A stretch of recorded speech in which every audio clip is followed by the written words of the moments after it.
పెంచడంలో ఆ రోజు అవిభక్త ఆంధ్రప్రదేశ్ కానీ ఇవాల్టి విభజిత ఆంధ్రప్రదేశ్ కానీ అత్యద్భుతంగా ముందుకు వెళ్ళడానికి ప్రధాన కారకులు ఈ రాష్ట్రంలో సంక్షేమాన్ని అభివృద్ధిని సమపాళ్లలో రంగరించి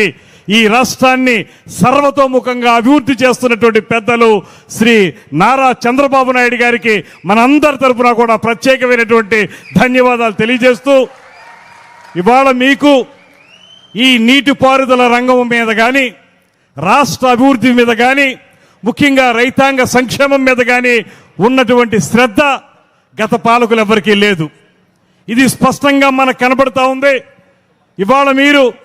ఏ గేట్లయితే ఈ గోదావరి నది మీద సరార్దర్ కాటన్ యొక్క ఆశయంతో ముందుకొచ్చాయో ఆ గేట్లు పాడైపోతే వాటిని తిరిగి బాగు చేయాలనేటువంటి కనీస ఆలోచన లేనటువంటి వైఎస్ఆర్ ప్రభుత్వాన్ని మనం చూసాం. అయితే ఆ రోజు కూడా తెలుగుదేశం పార్టీ హయాంలోనే 58 గేట్లకి ఆ రోజున రిపేర్లు చేసి కొత్తవి ఏర్పాటు చేశారు. అదేవిధంగా ఇప్పుడు మిగిలినటువంటి 117 గేట్లకి 150 కోట్ల రూపాయల నిధుల్ని వెచ్చించి వాటితోటి ఇవాళ కొత్తగా గేట్లు ఏర్పాటు చేయడం ద్వారా ఏదైతే ఈ ప్రాంతాన్ని సస్యశ్యామలం చేయాలనేటువంటి ఆలోచన మనందరం చేస్తున్నామో దాన్ని సాకారం చేస్తున్నటువంటి ఏకైక నాయకుడు శ్రీ నారా చంద్రబాబు నాయుడు గారు అనేటువంటి మాటని ఈ సందర్భంగా మనవి చేస్తూ, అటువంటి ఒక దార్శనికత ఉన్నటువంటి ముఖ్యమంత్రి కేవలం ఒక విషయమని కాదు, మా అదృష్టం వారితో కలిసి అనేక సందర్భాల్లో కేబినెట్ మీటింగులు కానీ ఇతర మీటింగుల్లో కొన్ని పాల్గొన్నప్పుడు మాకు అర్థమయ్యేటువంటి విషయం, ప్రతి సమస్యని క్షుణ్ణంగా పరిశీలించి అది రాయలసీమ, కోస్తాంధ్ర,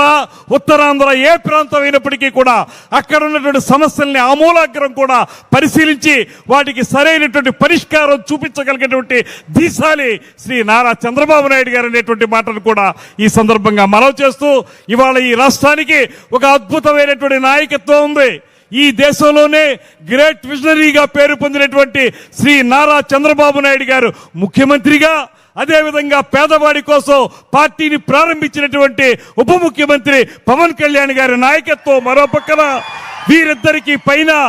దేశంలోనే కాదు ప్రపంచంలోనే ఉక్కు మనిషిగా పేరు పొందినటువంటి నరేంద్ర మోడీ గారి యొక్క సహకారం, ఈ 3 పార్టీలు కలిసి ఈ రాష్ట్రాన్ని సస్యశ్యామలం చేస్తున్నటువంటి శుభ సందర్భంలో మన ప్రాంతానికి విచ్చేసి ఇక్కడ ఉన్నటువంటి గోదావరి డెల్టా ఆధునీకరణ విషయం కానివ్వండి, లేకపోతే ఇక్కడ ఉన్నటువంటి గేట్లని కొత్తవి ఏర్పాటు చేయడం కానివ్వండి, అన్నిటికంటే మించి అన్నదాత సుఖీభవ అనేటువంటి పేరుతోటి రైతాంగ సంక్షేమం కోసం కృషి చేయటం కానివ్వండి, రైతు ఆరుగాలం శ్రమించి పండించినటువంటి ధాన్యం చివరి గింజ వరకు కూడా కొనుగోలు చేసి దానికి ఇచ్చే ధనాన్ని వారి బ్యాంకు ఖాతాల్లో 24 గంటల లోపులోనే వేసేసేటువంటి మహత్తర కార్యక్రమం కానివ్వండి, పేద మహిళలకి, వితంతువులకి అందరికీ కూడా అద్భుతమైనటువంటి పెన్షన్ల కార్యక్రమం కానివ్వండి, దీపం పథకం కానివ్వండి, ఇక్కడ ఉన్నటువంటి మహిళా తల్లులందరికీ తెలుసు, మీ మొహాల్లో చిరునవ్వు వినపడుతుంది ఆ కార్యక్రమం గురించి చెప్పగానే. స్త్రీ శక్తి పథకం ద్వారా ఇవాళ మహిళలందరూ కూడా